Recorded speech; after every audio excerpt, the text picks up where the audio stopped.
Assalamualaikum warahmatullahi wabarakatuh. Kami dari kelompok 8 yang beranggotakan saya sendiri, Marisa Yulita Putri, dan rekan saya Novita Aryani Susanti akan mempresentasikan tentang pengendalian internal dan pengendalian resiko. Yang pertama yang akan kita bahas adalah tujuan pengendalian internal. Yang kedua adalah tanggung jawab manajemen auditor dalam pengendalian internal. Kemudian yang ketiga adalah komponen pengendalian internal COSO. Kemudian yang keempat adalah mendokumentasikan pemahaman atas pengendalian internal. Kemudian yang kelima adalah menilai resiko pengendalian.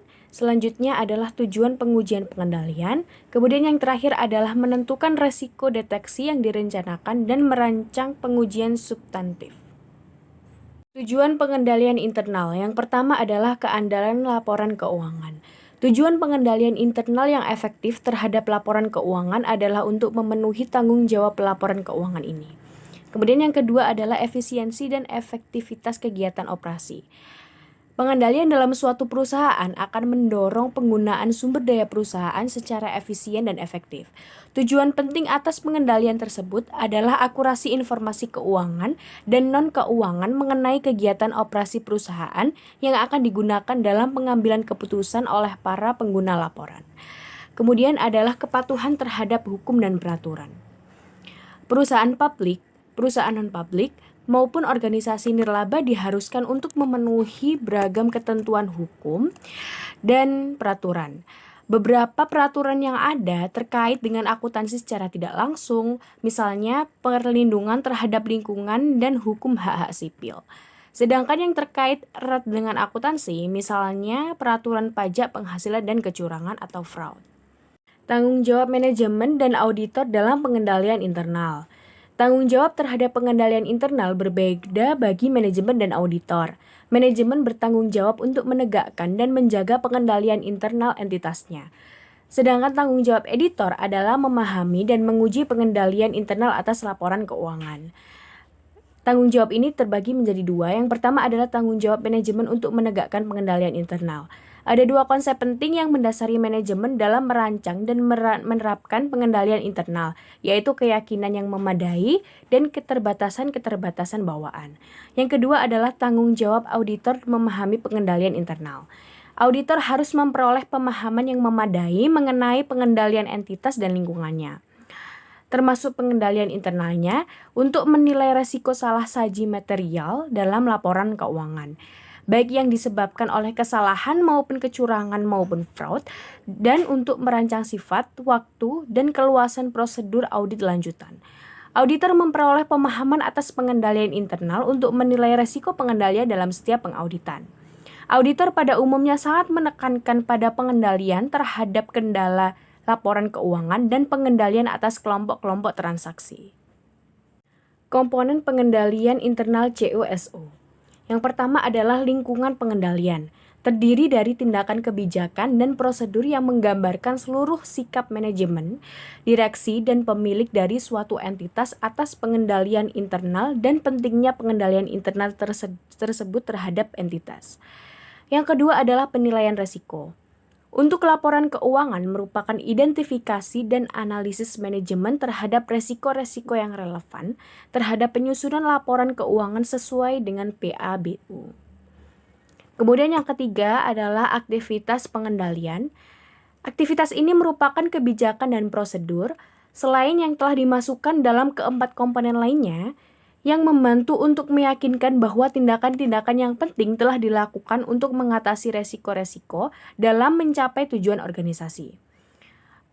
Terdapat kemungkinan banyak aktivitas pengendalian pada setiap entitas, termasuk pengendalian secara manual maupun otomatis. Kemudian yang keempat adalah informasi dan komunikasi.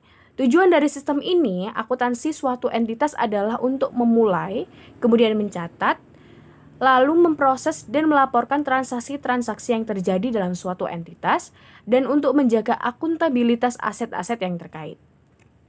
Kemudian selanjutnya adalah pengawasan.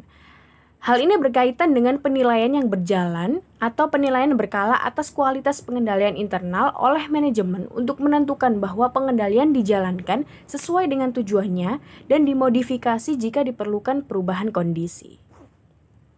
Kemudian mendapatkan dan mendokumentasikan pemahaman atas pengendalian internal, yaitu yang pertama mengharuskan auditor untuk mendapatkan pemahaman atas pengendalian internal untuk setiap pengauditan maupun mendokumentasikan pemahaman mereka. Yang kedua, pemahaman ini sangat penting untuk audit pengendalian internal terhadap laporan keuangan maupun audit atas laporan keuangan. Selanjutnya, menilai resiko pengendalian. Di sini terdapat dua penilaian. Yang pertama, auditor mendapatkan pemahaman atas rancangan dan implementasi pengendalian internal untuk membuat penilaian awal resiko pengendalian sebagai bagian dari penilaian keseluruhan auditor terhadap resiko salah saji yang material. Yang kedua, auditor menggunakan penilaian awal resiko pengendalian untuk merencanakan audit untuk setiap kelompok transaksi. Berikutnya ada tujuan pengujian pengendalian.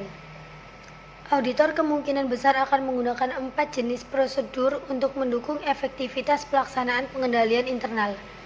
Berikut keempat jenis prosedurnya. Yang pertama ada melakukan tanya jawab dengan personil klien yang tepat. Meskipun sesi tanya jawab ini tidak memiliki keandalan yang tinggi, sebagai sumber bukti audit efektivitas pelaksanaan pengendalian, namun tetap dianggap tepat.